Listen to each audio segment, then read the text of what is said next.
They usually only do that for the football team. So robot soccer has sort of been a long-standing application area for me. Sorry about, I'm having trouble with the control here a little bit.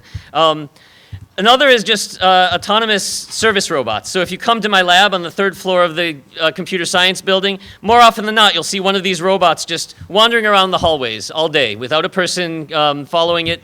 We're using this, again, it's a test bed for full autonomy for human-robot interaction. We call this the Building-Wide Intelligence Project, where the long-term goal is for people to be able to come into our building, expect to see a robot, and interact with it. This is a video from some joint research with Ray Mooney where we're doing grounded language learning. So the robot was, over the course of a week, people were able to type commands to it in natural language, and the robot got better and better at understanding what the language meant through a dialogue interface. So when it didn't understand, it would ask questions. It would then understand what the person said, and then when the next time a person said something similar, it would have improved its language model. So this is an example of the kinds of things we're working on. But most relevant for this talk is autonomous driving. And I'll show a bunch of videos related to that. This, again, though, is for me a testbed domain for general artificial intelligence, or for artificial intelligence. And when I started working on this back in 2003, people looked at me like I was crazy, that when I said that there'd be autonomous cars on the road sometime soon, they'd say, oh yeah, maybe 50 or 100 years. But the world's changed a lot since then.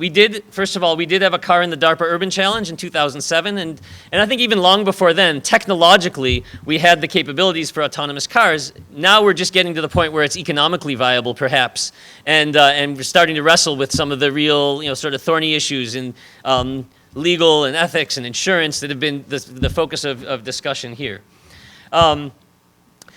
So the idea is that and so that's what I'm going to focus on this talk, is sort of an overview of the research that we've been thinking and the thinking we've been doing about what the impact of autonomous cars will be. And this has been a long-standing project, so there's far more that's happened than I can talk about. But Todd asked me especially to talk about the sort of incremental deployment aspect. What will happen when some of the cars on the road are autonomous and some are not? That's some joint work that I've been doing, sponsored by Toyota, and Gaurav Bansal, who was on the panel in the previous session. Played a role in that. So I'm going to focus a bunch of the talk on that. I should also mention that Chris Baroni-Bird was at General Motors, and back in 2008 played a role in this research as well. So thanks to both of them. So the idea is that today's transportation infrastructure is designed for human drivers, but once we have autonomous cars, there's opportunities to improve traffic in many ways and lead to less fuel consumption, less emissions, and just a more sustainable overall urban infrastructure. So this has led to our project called Autonomous Intersection Management, or AIM. There's some open source software out there, and really the sort of defining video for it is something we released as long ago as, I think, 2004 this first came out, is our view of what an intersection could look like when all the cars on the road are autonomous. And so when you're looking at this, basically think of these cars as the white ones have called ahead already to the intersection using DSRC or any kind of wireless. And when we did this, we assumed it would be DSRC back in 2004. So they're calling ahead about 300 meters before they get to the intersection, saying when they intend to arrive. And instead of a traffic signal, there is a intersection manager that's just maintaining a reservation table over space-time. The cars that are yellow don't have a reservation yet, but once they turn white, they have a guaranteed path through the intersection that won't collide with any of the other cars.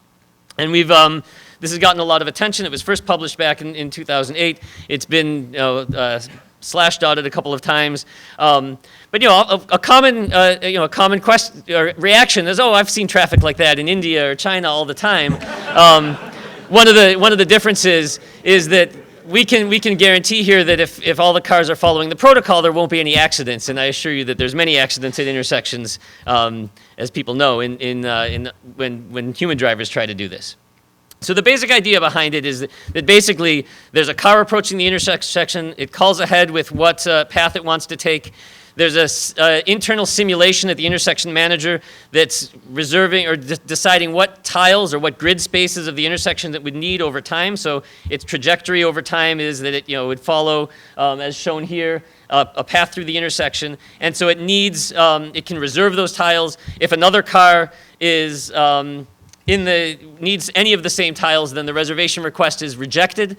The car then needs to slow down and ask for another reservation. So there's no centralized control here in the sense of one program telling every car what to do. Each car or each program is by itself deciding when it wants to arrive, what trajectory it wants to take, and interacting in the same way that a traffic signal, coordinates but doesn't control today's traffic.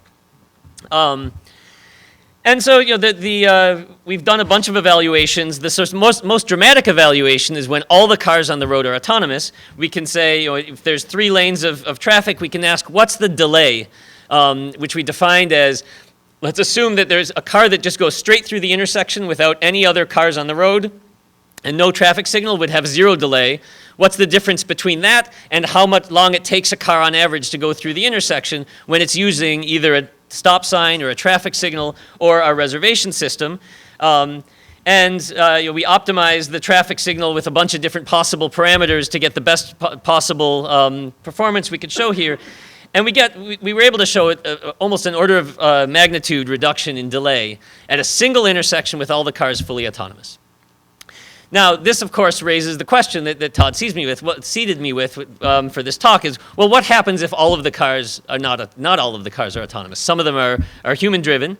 And that's just one of many questions that you might ask here. The first one, though, probably is this protocol safe? So when my student, Kurt Dressner, proposed this as his PhD thesis, one of the committee members said, okay, but you're not going to get your PhD, you're not going to graduate until you've at least done an analysis of what's the worst case, what could happen, what could go wrong in this protocol. And it might look like this. On the other hand, there are some sort of reasonable safety measures that we were able to validate that rely on some very sort of I think reasonable assumptions. As long as you can detect that there's been an accident, and then you can you can either send an all stop to you at least don't give any more reservations to oncoming cars. You also try to send a stop message to all the vehicles that have reservations. We showed that even when some messages are dropped, even when there's a delay of detecting the intersection, we still get very few cars predicted to be involved in the collisions. And given that almost all of the collisions today are a function of are caused by human error, overall the sort of back of the envelope calculation was that this was going to make driving overall safer by a long shot. And I still believe that very strongly. Another question, like I said, is, well, what happens if not all the cars on the road are autonomous? It's not hard to imagine that you could create a hybrid system that when there's a traffic signal that's green, then you can still give reservations to autonomous cars on the left of the diagram there to follow the flow of the green light.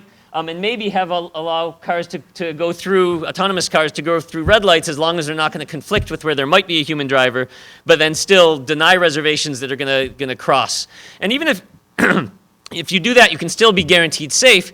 The problem is that now the benefits don't really kick in until you have most of the cars on the road being autonomous. And so this is a graph that we produced at that time showing if you had 3 lanes in each direction going through a single intersection, if all the cars were driven by people, then pretty quickly at a traffic level in vehicles per second, the x-axis got wiped out there for some reason, but basically it doesn't take very long before you get backups. Even if only 10% of the people on the road cars on the road are driven by people, you get a little bit of an improvement, but it still doesn't get the big dramatic improvements that you see when you have 5% human drivers, or especially when you get to fully autonomous. And so I'm going to go, that's where I'm going to spend sort of the latter half of the talk, is saying, well, are there ways we can do better than this? Another thing we've done is tried to evaluate autonomous intersection management with real autonomous vehicles. Nobody yet has volunteered having a whole bunch of cars go at each other at the intersection like I showed in my video. That was actually one of the goals of the project even back in 2008 when I was working with Chris. I don't know where Chris is here, but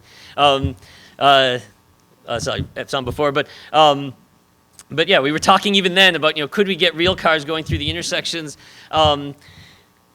I still hope that that'll happen soon, but in lieu of that, what we have done is evaluated with our single autonomous car, the one we had in the DARPA Urban Challenge, in a mixed reality platform, so where we have the real car approaching an intersection and a proxy for it in the simulation, and then basically sending what it would sense from the simulation to the real car. And so it looks something like this. This is the car that we had in the Urban Challenge. It's nothing, those of you who've seen autonomous cars recently, this is nothing super special, but back in 2007, this was a big accomplishment, to be able to show that the car could, without a person in it, as in this video, come up to a four-way stop sign, appropriately wait its turn, and then take a left-hand turn. This is one of the tests that was actually a part of the Urban Challenge, so we didn't actually get to see how the car had performed until we saw that video feed afterwards. And so this is what we did. We set up at Pickle Research Campus, just north of here.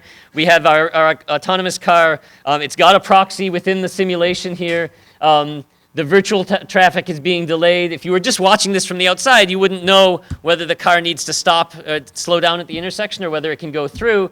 But if you watch on this screen, you can see that it's either being granted a reservation because there's space, or I think on the next clip, there's a version of it where there isn't space, so it needs to stop at the intersection. It waits for it to get a reservation, and then we'll execute a left turn. I don't need to, you can imagine what that'll look like, so I'm going to just move on from there. Okay, so that's sort of an overview of the kinds of things we did at the beginning of this project. I'm going to spend a little bit of time right now talking about, well, what happens if we scale this up to not just a single intersection, but to citywide.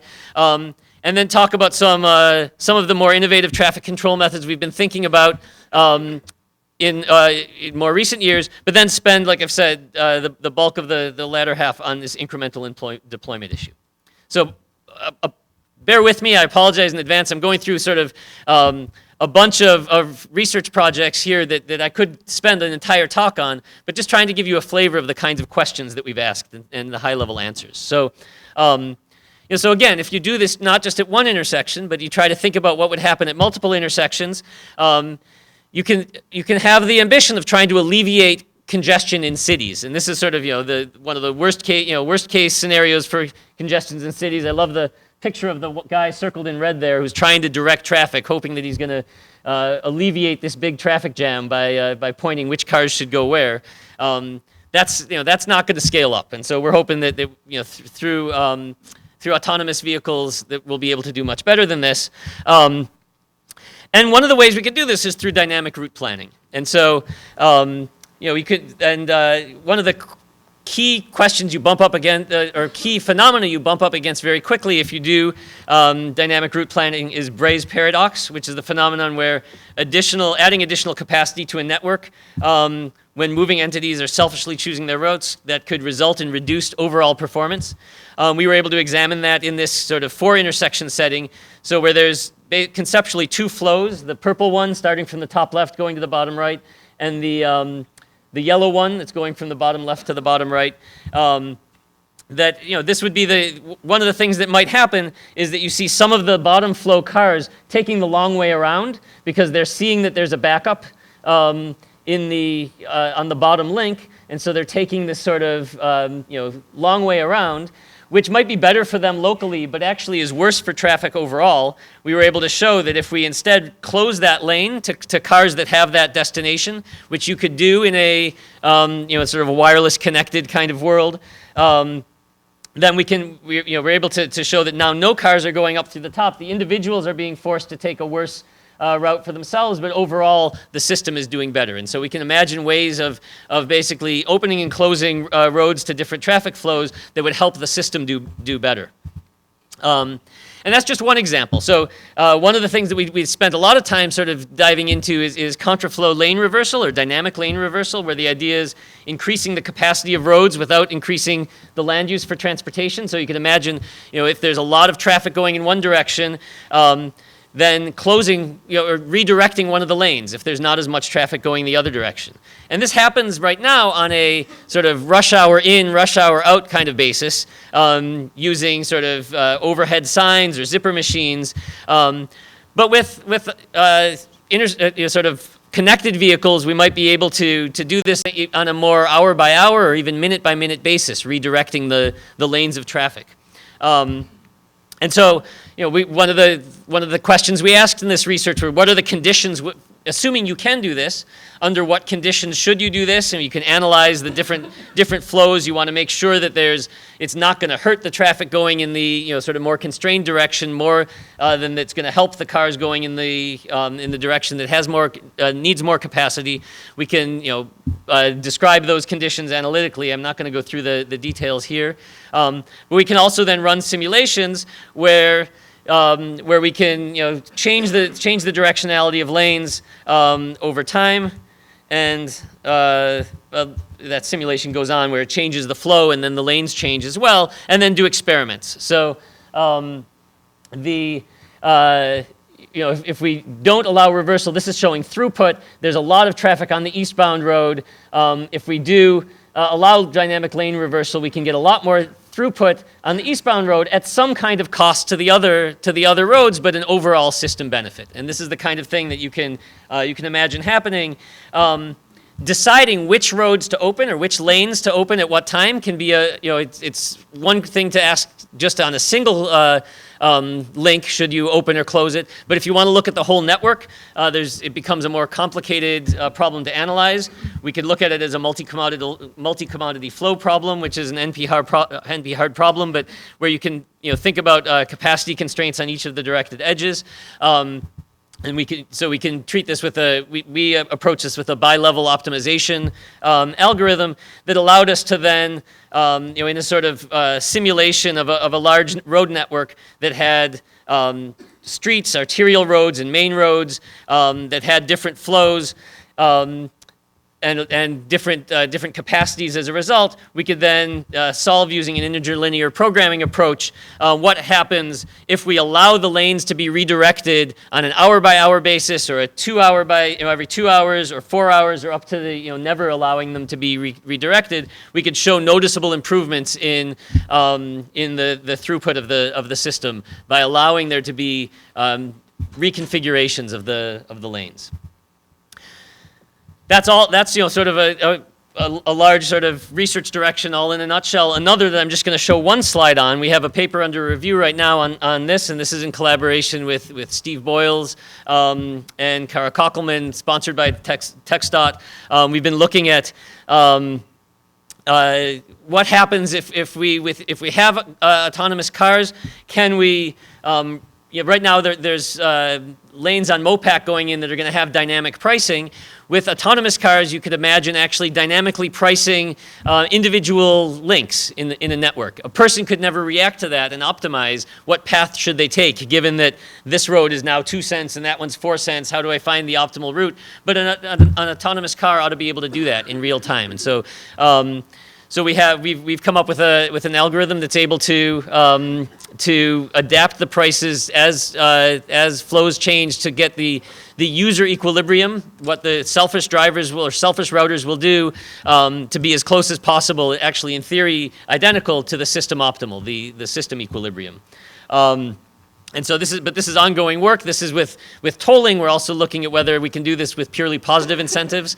There's political baggage with tolling, and so there's a lot of interesting questions that are being opened up by this line of research. Okay, so that was Whirlwind. The deep dive that I'll do a little bit, and I think I've got about 10 minutes or so, and then there'll be leave plenty of time for questions. Is the question that Todd really wanted me to emphasize, and that I'll spend a little more time on, is what happens if not all the cars on the road are autonomous? And so I'll recall this graph that I showed earlier in the talk. That if we could say all the cars on the road are autonomous, we can get huge benefits. If most of them, it still looks pretty good, but then the transition period still isn't that great. There'll be small benefits. Probably there'll be some advantage to early adopters. They could still go through a red light in the middle of the night, but overall they're not going to see much of a benefit at the start. And so the question is, well, can we see a slightly better trajectory along this lines if we assume that there'll be an intermediate stage between human-driven cars, fully autonomous cars, but that they'll also be in the mix semi-autonomous vehicles. So during the I do believe that we will get to a point where most of the cars, if not all on the road, are autonomous. The benefits are going to be too huge in terms of safety and efficiency and everything, but it's certainly not going to happen overnight. And so there will be this transition period. And so if we assume that there'll be some human-driven vehicles, but also some with various forms of autonomous capabilities, like cruise control or adaptive cruise control, but even beyond that, maybe cars that can follow each other or platoon. We might be able to adapt our AIM protocol, the intersection management protocol, to still show the benefits that we see on the bottom side of this curve. Not all of them, but certainly better than the top side. So by semi-autonomous vehicles, we've been referring to just vehicles with limited autonomous driving and wireless communication capabilities. They're able to follow a limited number of predictable trajectories at intersections, but the key is more precisely than human drivers and more predictably. And we, in our experiments, have looked at sort of 3 different types of semi-autonomous capabilities. One for cars that just have comm, so that they can that enables cars to wirelessly communicate with the transportation infrastructure, but are still human-driven at all stages. And then we've also considered simple cruise control, where the person for a time could turn over the speed, just the speed control to the car, but still do the steering, or adaptive cruise control, where even more than today's adaptive cruise control, you could imagine that the car adjusts its speed based on the car in front of it, and maybe even follows it around turns or something. It says that I'm going to go in the same direction, and the person for some period of time turns over the control to the car. And the idea here is to think of, autonomous vehicles will request a single trajectory. Semi-autonomous vehicles will send data that's used by the intersection manager to approximate their trajectories. And so these reservations for semi-autonomous vehicles will be less precise. They'll be extended over all and so, I guess these are just sort of conceptually showing the amount of uncertainty in the 3 different types of vehicles. So one protocol that you could imagine for a semi-autonomous car is the human driver, shown in red on the bottom, is approaching an intersection. The intersection, there's a driver agent in the car that predicts when the person's going to arrive at the intersection, sends a request to the intersection manager saying, I'd like a reservation for 9.5 seconds from now to go straight. The intersection manager confirms, just like it would in the fully autonomous case, but now there's a button. The person pressed the button to request the reservation. A person also has to press the button to accept the reservation. Once it does that, so it's just a single button press. There's no typing or anything like that. So it's like flipping a turn signal or something like that. But then the control gets turned. The speed control, at least, gets turned over to the car until the car is through the intersection. Once it gets passed through the intersection, then the control is turned back over to the human. So this would be one potential way to sort of mix semi-autonomous control into a system like the one I showed earlier in the talk. And so if we do this and we consider different types of autonomous cars, the ones that semi-autonomous cars, ones that can have following requests or just speed requests, we can then look at different experimental settings where we and these, I know the numbers here are hard to pull out, but these were sort of schedules that we arrived at in collaboration with Gaurav Bansal at Toyota to think about sort of realistic deployment scenarios. So on the left, on the top one, we call the slow penetration scenario, where it's all human drivers at first, and then gradually becoming more connected vehicles, and then halfway through we start seeing a transition to autonomous vehicles. You could imagine different scenarios, but this is just showing that it sort of would gradually shift. You have to keep this in mind when I show you the graphs on the following slides, because I'll show a slow penetration graph and then also the fast one, where it moves much more quickly towards the fully autonomous case. And then we did some experiments with 300 cars per hour per lane in a single intersection. With the following assignments, so the left-hand turn lane, in all cases, was reserved for left-hand turning, the middle for going straight, and the right for straight or right. And then we also had the traffic signal phases that we optimized using the sort of standard synchro model of autonomous vehicle simulation. And then we made the same assumptions I said before, that there's about a 350 meter radius, so sort of the DSRC assumption, Humans can only enter an intersection on a green light. Semi-autonomous vehicles can enter when it's red if they have a constant velocity reservation, and they can also turn right on red. So this was only considering the sort of standard speed control or cruise control assumption. And then autonomous vehicles could also get reservations at any time. And we looked at different traffic volumes as well, low, medium, and high. So first, the low level. So there's not a lot of traffic here. This is just one snapshot where there's 20% human drivers shown in purple, 60% semi-autonomous vehicles, the green ones, and the autonomous vehicles are yellow. And so you see here that the conditions under which the cars are able to go through. It's more efficient than if you only followed the red and green signals, which you can sort of see there at the middle. When there's but this shows sort of the delay as we transition from the all human drivers down to the fully autonomous case. And so we start seeing here now benefits even sort of halfway through the penetration curve, not only at 1% or 5% of autonomous vehicles. Similarly, if we look at the medium traffic scenario, now that but the same mix of cars, it gets a little more little busier at the intersection. And again, we can see these the delay is bigger, the y-axis is going higher than before, but we see sort of the similar shape. It doesn't, we don't see real noticeable benefits until around maybe 50% of the cars on the road are starting to get to the fully autonomous case, at least some of them.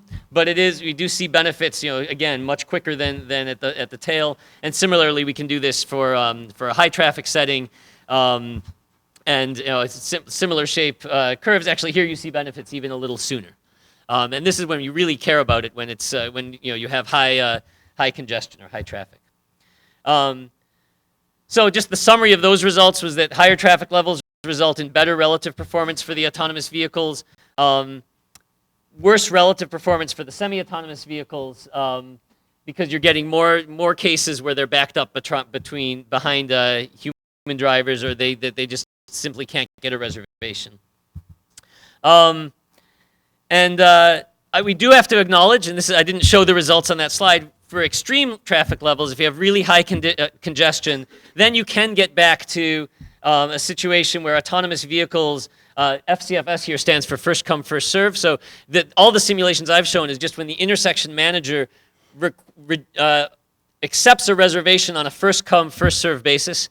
But we've done also research, which I haven't talked here at all about, on what happens if you use a more sophisticated policy that's needed when you especially have unbalanced traffic, a lot of traffic going one direction and just a little going another, then first come, first serve can be detrimental.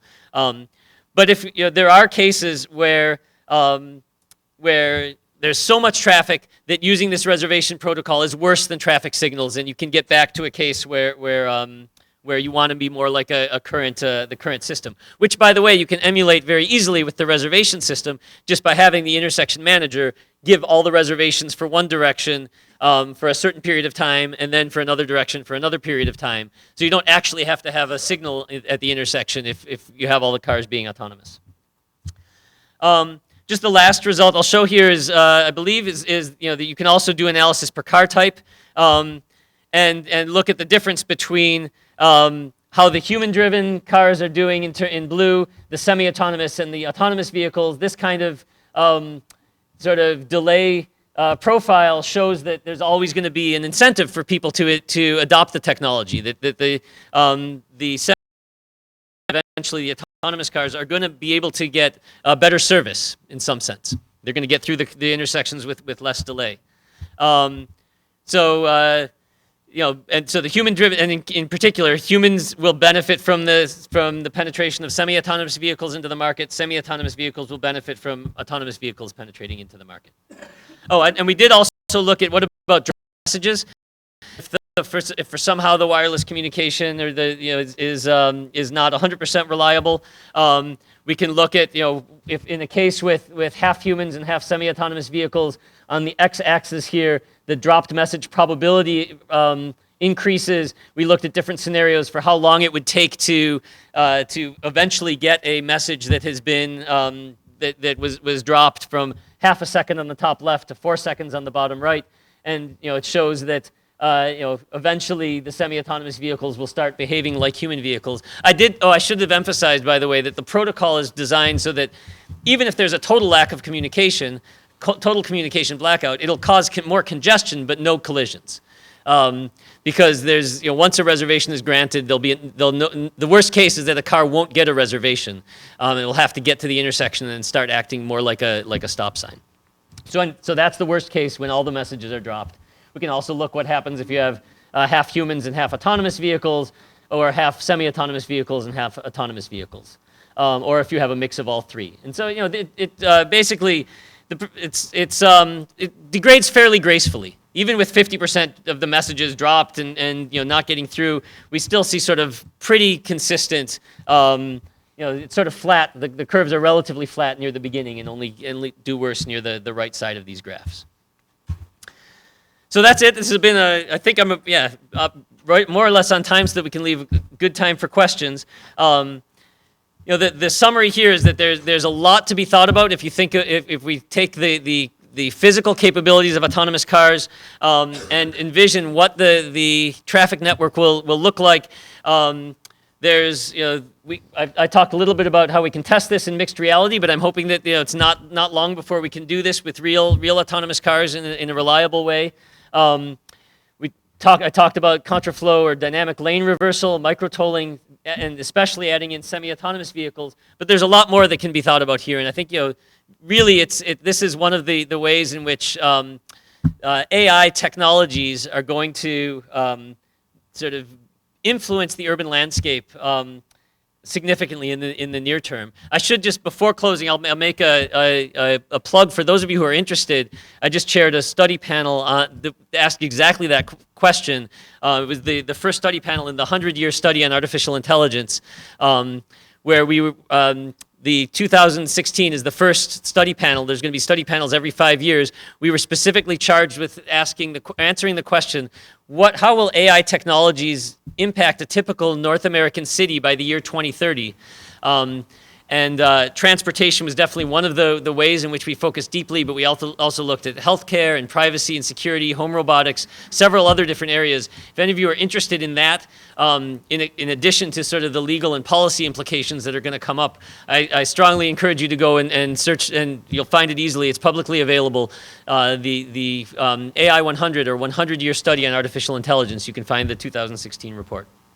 So with that, I'll close and be happy to answer any questions. Thanks very much, Peter.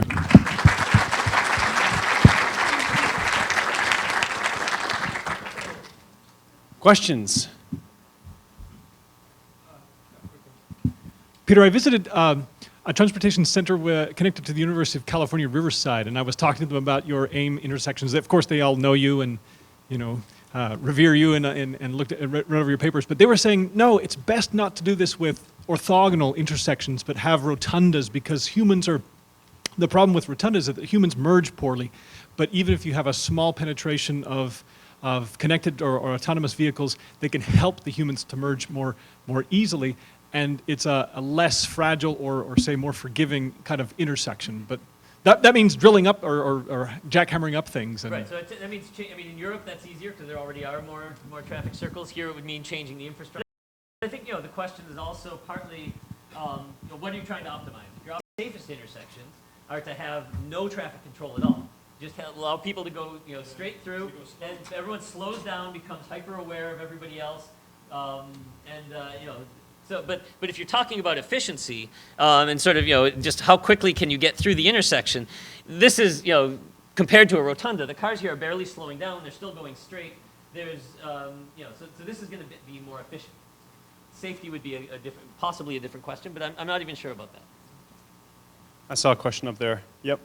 The first one had to do with what about pedestrians trying to cross the street? Would you have to build some sort of bridge or just avoid human crossing of the thing? And the second one is sort of related. Would there have to be some sort of safety bubble, or did you consider something that people don't get spooked by cars taking me through wide lanes of traffic?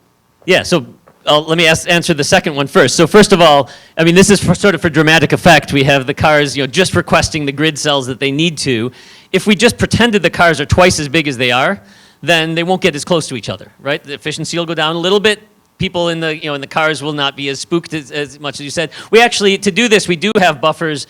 So the cars we pretend they're a little wider than they are. We pretend they're about twice as long as they are. That makes it so they're not quite almost touching. But I always tell people, if you're when you watch this, imagine that you're in the back seat reading a newspaper, not with your foot on the gas and your hands on the wheel. With regards to the pedestrians, yeah, it's a lot like human drivers. We can still give a green signal for pedestrians to cross and just not give reservations at that point. Of course, it'll be more efficient if pedestrians can go under or over the roads, because then we don't have to block for them. You could imagine having sort of, and people are starting to talk about having bikes or pedestrians having transponders on them as well, and having the intersection be aware somehow of when there's a pedestrian or where that pedestrian is. But we've always assumed when we're doing this that they would be treated like the human drivers, that there would be a green walk phase, and that there would just be, reservations would be cut off during that time.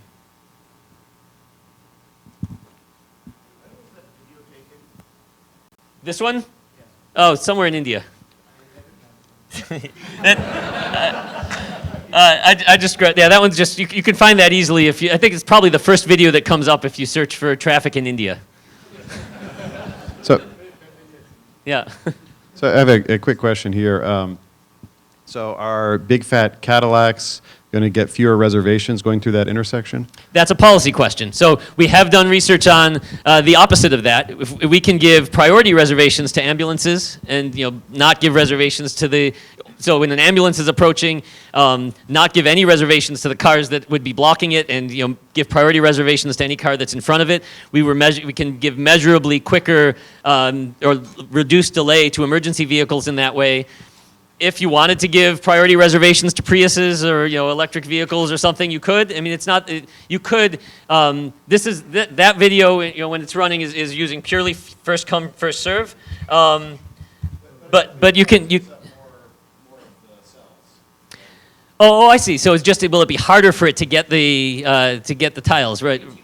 Yeah, the 18-wheeler as well. So this is another example where you may have to do something different than first come first serve. So just as you can imagine, when we had lots of traffic going in one direction and a small artery going the other direction, first come first serve didn't work as well. We had to prioritize reservations for cars that had been waiting longer. So then you can so same thing. If you could prioritize. There's lots of different ways. There's sort of it's very clearly, this whole mechanism is very clearly separated between the intersection manager, which would basically take the place of the traffic signal, and there'd have to be algorithmic decisions within there of which reservations to give to and when. And then on the other side, the driver agents, the parts that would go in the car, those could also be developed differently by each car company. It could be a way of differentiating. We have a better reservation requester somehow or another, and then we defined the protocol in a very standardized way. That was a big part of Kurt's PhD thesis. Was what's the way to define that protocol in a way that can be clearly separated, the infrastructure from the cars, and so that's all very clean in this setup right now.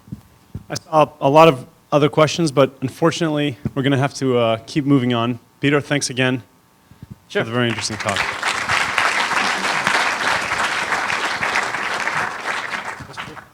Sure. Thanks for inviting me. Just love the incremental approach.